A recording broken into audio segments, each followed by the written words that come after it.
నమస్తే welcome to AB news. Rangareddy జిల్లా రాజేంద్ర నగర్ లో డ్రగ్స్ కలకలం.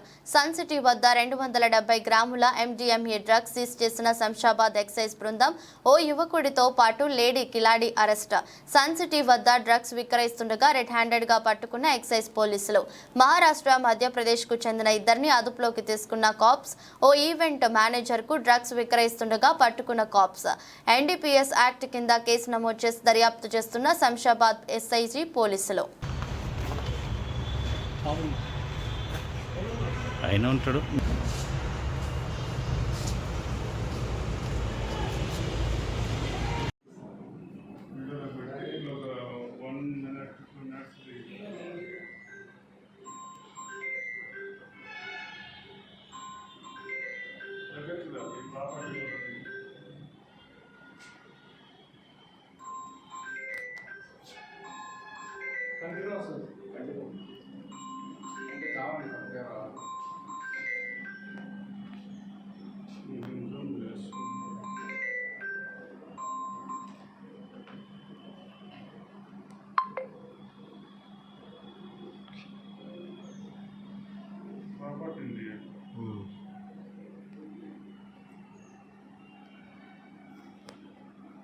ఓకేనా?